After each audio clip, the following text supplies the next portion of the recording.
So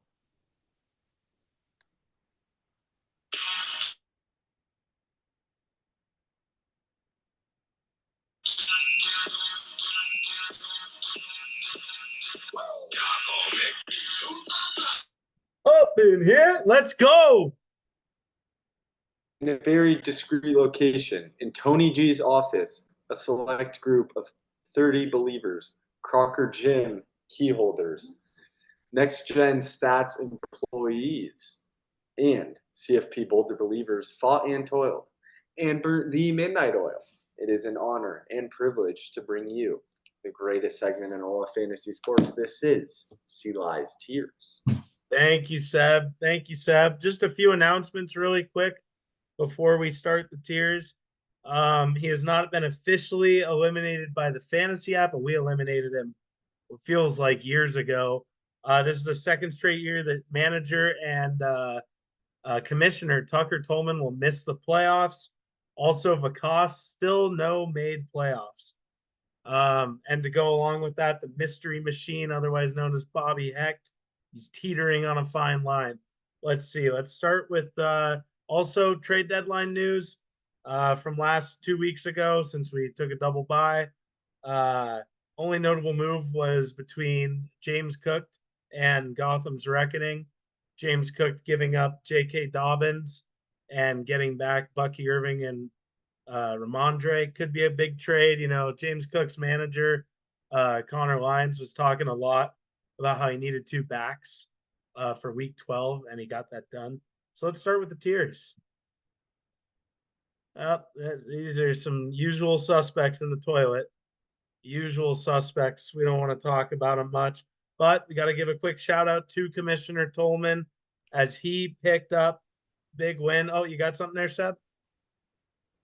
What happened to the mystery machine? Didn't they used to be eliminated?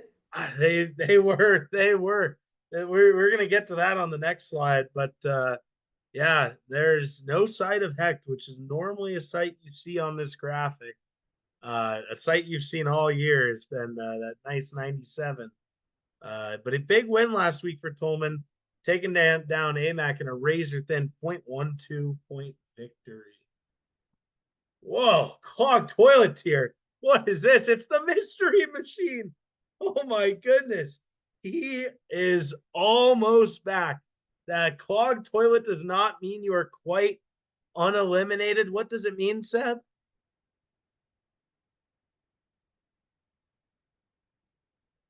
Uh-oh. We losing Well, Seb? he's facing both elimination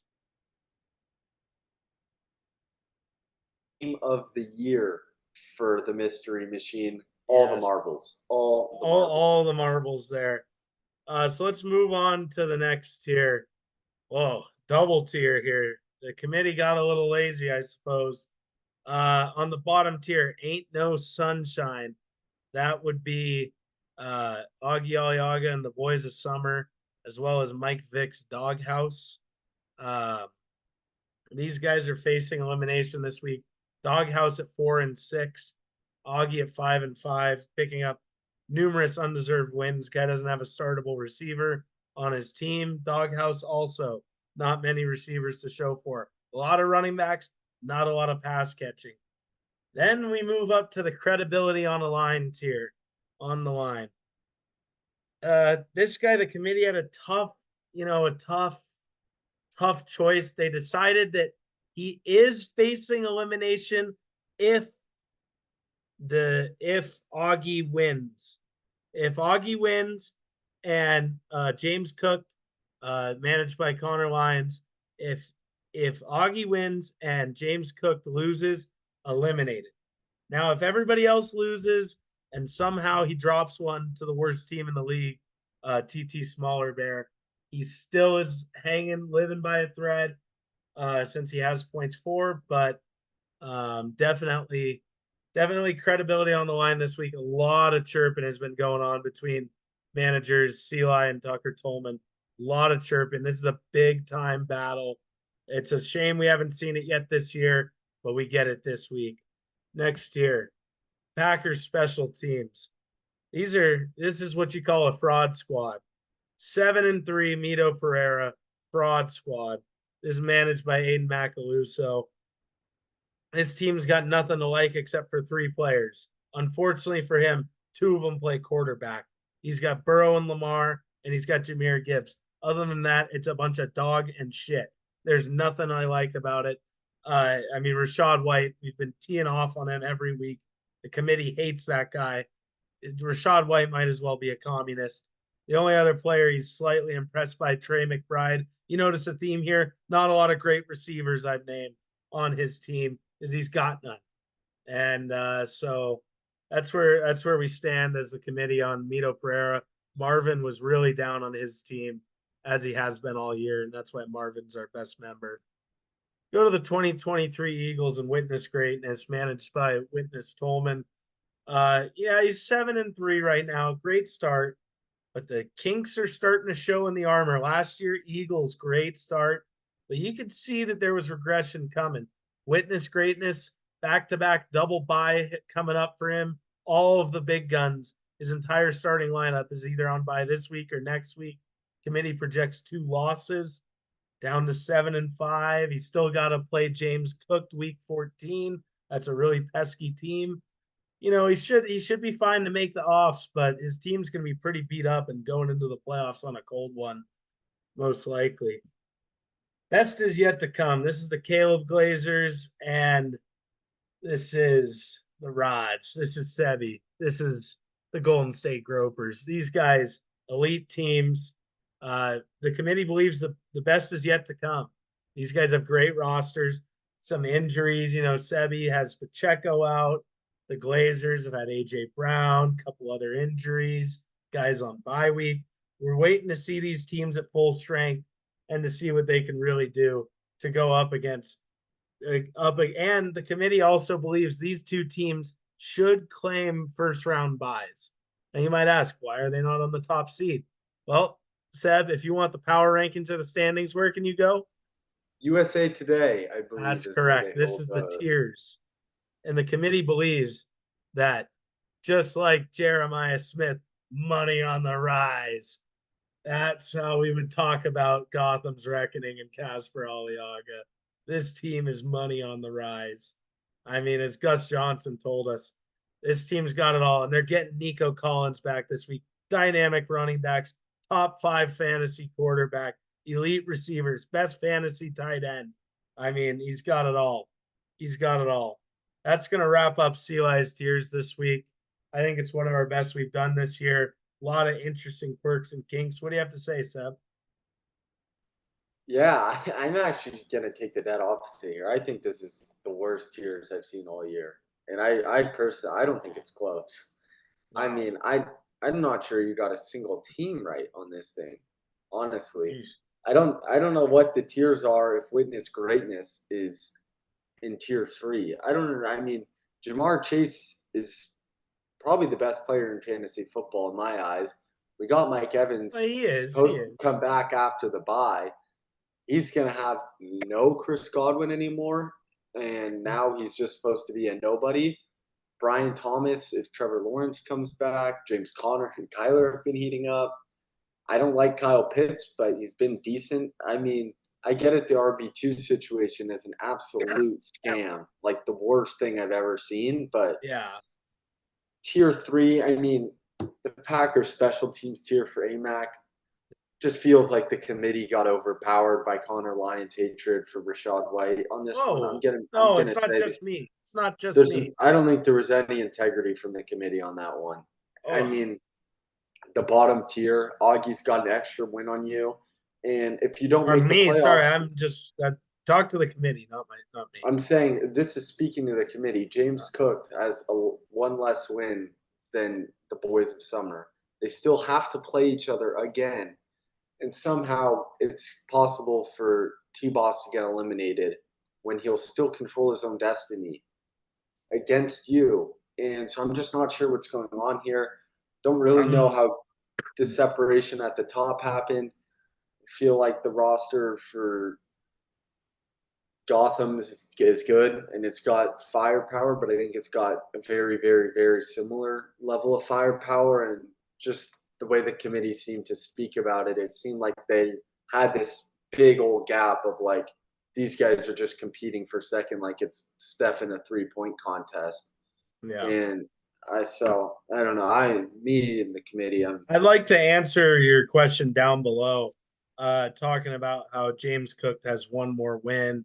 I'm one sorry, less is one, this one less one win? less. Is this the standings or is this the tiers? No, it's the tiers, but the way Right, the right. tiers It's the work tiers. is don't you have to be in the playoff picture to be able to make it into the Sometimes the final committee tiers? just believes in teams more than others. There's absolutely no belief for the boys of summer to win games. None. Stretch, none. We were And thinking about eliminating them just on merit, but they do have 5 undeserved wins, so we gotta let that one slide. As for your, recognition of money on the rise, yeah, it's high praise that the committee's giving Gotham's Reckoning, but I think it's deserved. I think it's well deserved. It's earned. He's done all this without Nico Collins, and I've never been a big Nico Collins guy, but I'm starting to come around. I mean, he just gets it done. Yeah, Jamar Chase can win you a week, but I need to win 3 in a row. Can he go for 43 in a row? I mean, maybe. I don't know, maybe. But I'm gonna bet against it. And that week where he goes for 12, I think it's gonna be see you later, witness greatness. I gotta be honest. you don't think that'll be Mike Evans or Malik Neighbors or Connor or Murray What's or Mike Evans got? A hammy? he's coming back though. A groin, maybe? Those aren't things that heal very It's a quickly. hammy. It's a hammy. Yeah. That's sounds like it's gonna act up in this second game back. That's my source from Dr. Lowe. Well, Shout out Dr. Lowe. Dr. shot Stanley at. Lowe. Shout out Dr. Stanley Lowe. Great Well, doctor. last thing We I'll do say have is some committee notes. Like we said, the committee believes that at this point in the season, projecting out that both the Golden State Rovers and the Caleb Glazers, both teams in Tier 2, will claim buys, the 1 and 2 seed. The race for the 6th seed is heating up. We have the Mystery Machine potentially back, with a win, maybe. We have Augie in there, T-Boss. We got the Doghouse, and we also got Seali. As of now, the committee believes that Seali will claim that 6th spot, potentially even at 7 and 7. That's why there's, some shifting going around. And then I do have any other comments about the tiers, because then I have a couple announcements that are unrelated. yeah, mentioning the 6th spot there you were talking about. Are you projecting the top 5 to sort of be nailed in there then? The committee can pretty safely nail in the top 5 here, pretty safely, but you never know. I mean, there could be a collapse, and if one of these guys drops 3 out of 4, or God forbid 4 out of 4, you never know what could happen. So yeah, we're gonna see how it plays out. We're getting into the nitty gritty. It's turned to November. Snow's starting to touch down. And we got a long, great season coming up. I'd like some notes to tap into here.